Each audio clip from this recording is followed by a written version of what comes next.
1911. Paris. A woman bought a diamond for $180,000.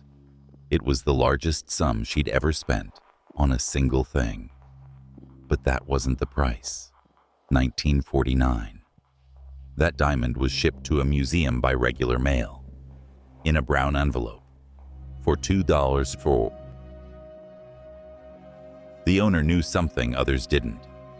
This stone can't be guarded, because it's not most dangerous to thieves, but to those who own it. My name is Thomas Carter. I'm the McLean family attorney. And I need to tell you the truth. This stone didn't cost $180,000. It cost everything. Evalyn told me this story a few months before her death. Not all at once, in pieces, as if she was trying to understand herself. Could this have been avoided? But to answer that question, you need to know the whole story, from the very beginning. And this story began long before us, late 17th century, India. The diamond was found in the Golconda mines, the only place in the world where they mined large gem-quality diamonds back then. In its raw form, it weighed 112 carats. The deep blue shade was extremely rare. According to legend, it spent a long time in a temple, as the eye of a deity. When and how the stone left the temple, no one knows for certain. What we do know is that by the late 17th century, the stone ended up in the hands of a French merchant, Jean-Baptiste Tavernier. Tavernier brought the stone to France and showed it to Louis XIV. The king didn't rush. He looked. He assessed. He gave himself time to get used to the idea that this stone would become his. Eventually, Louis bought the entire collection. For the blue diamond and other gems, he paid over 200,000 livres. But more important than the money was something else. Tavernier received a noble title. The stone changed his life, just as it changed the life of everyone who possessed it. Louis ordered the stone recut. The work was given to court jeweler Jean Pitou. From over 100 carats, about 67 remained. But it became something else. A golden shimmer appeared at its center. In royal records, it was called French blue, the blue diamond of the crown. Louis XIV owned the stone for over 40 years. He ruled long, confidently, ruthlessly. But by the end of his life, he'd lost nearly all his direct heirs, and he died after a long, painful illness. Under Louis XVI, the diamond was kept in the Garde Meuble de la Couronne building in Paris, where they stored things meant to outlive kings. In September 1792, the old order finally lost its protection. The treasury was opened. Jewels were carried out over several days. When they took inventory again, the blue diamond was gone. For almost 20 years, nothing was heard of the blue diamond. It disappeared with the revolution. But exactly 20 years and 2 days after the theft, the stone reappeared. This wasn't accidental. Under the laws of that time, a theft could only be prosecuted for 20 years. It had been deliberately recut. The shape was changed, the size reduced to 45.5 carats, so it couldn't be recognized. In this form, the diamond appeared in London. It was purchased by Anglo-Dutch banker Henry Philip Hope. Because of its questionable origin, he got it for a ridiculous price. From this moment, it received the name it still bears, Hope Diamond. Hope, a name that would later sound like irony. After Hope's death, the family fought over the inheritance for nearly 10 years. When the stone finally went to his nephew Lord Francis, He quickly squandered everything. He went bankrupt. In 1901, he sold the diamond to pay his debts. But it was then that people started talking about the stone differently, not as a rare gem, but as a diamond after which nothing goes right. 1911. Paris. With this reputation, the stone came to Pierre Cartier, and then to a woman who was used to getting everything she wanted, Evalyn Walsh McLean. She was born into gold. Her father discovered one of the largest gold veins in Colorado. Overnight, the family became millionaires. At 22, she married Edward McLean, heir to the Washington Post. They were the perfect couple. Young, rich, beautiful. All of America wrote about their wedding. During a trip to Paris, Edward took her to Cartier. He wanted to buy her something special. When Evalyn told me about that day, she fell silent for several minutes, as if trying to remember if there was even one moment when she could have said no. And she couldn't find one.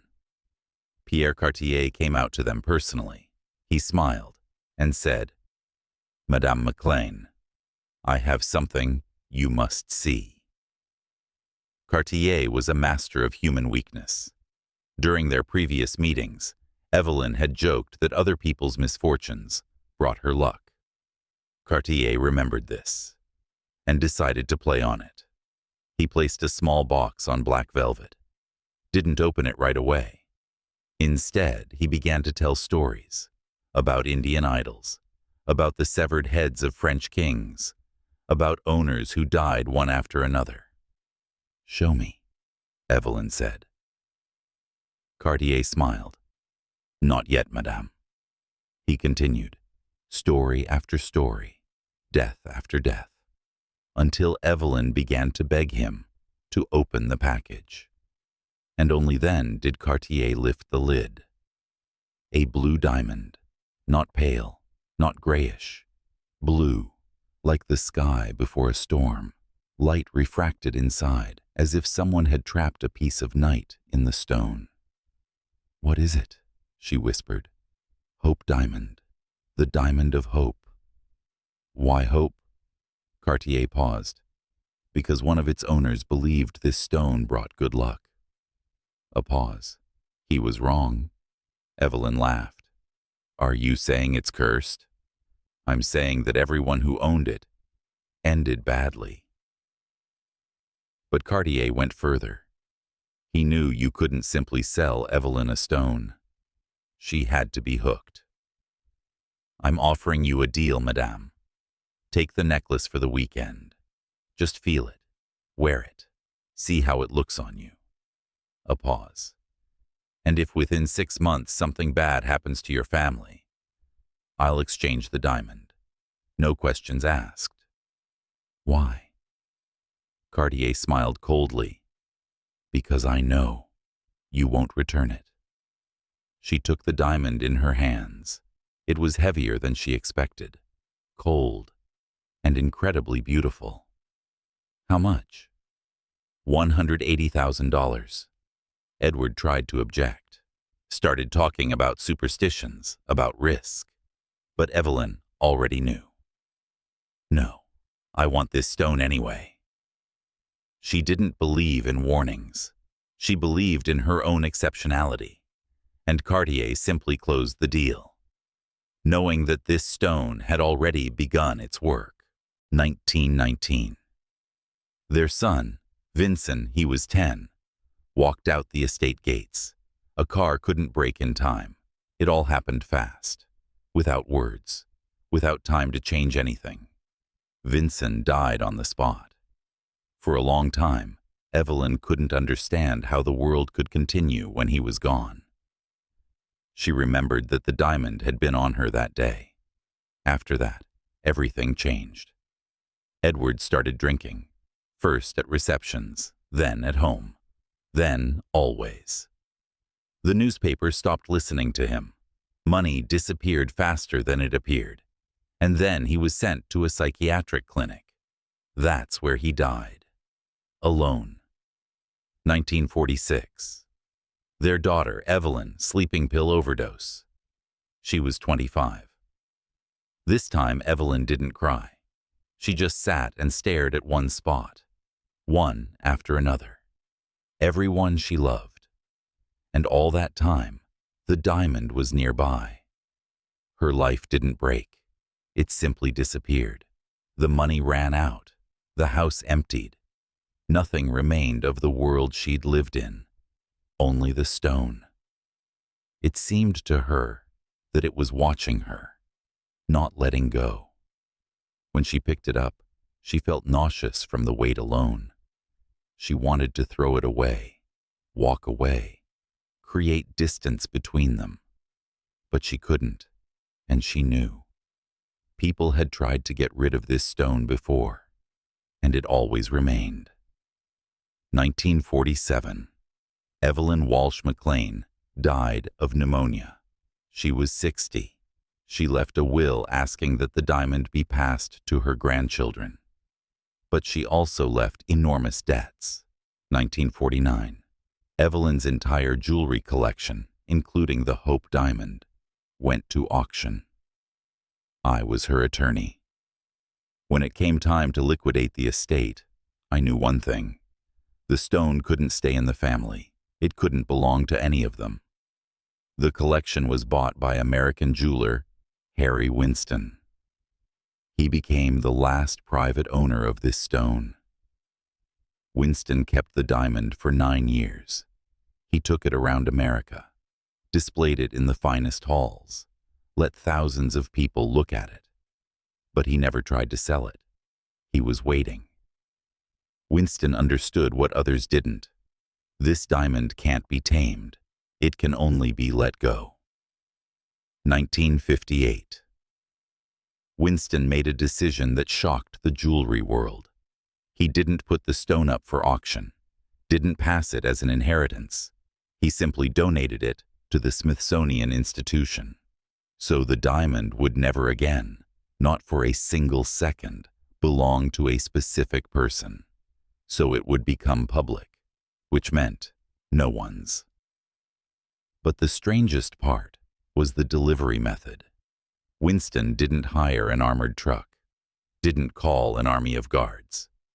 He simply wrapped the Hope diamond in rough brown paper, placed it in a crumpled cardboard box, and sent it by regular mail. The most dangerous gem in the world rode across the country in a bag with letters and postcards. No security, no fanfare. Insured for $2,444. When Harry was asked why he took such a risk, he just smiled calmly. If I'd started being afraid of this stone, it would have already won, and I wanted to win. The package arrived. At the museum, they unpacked it with trembling hands, not believing that inside was the same blue curse.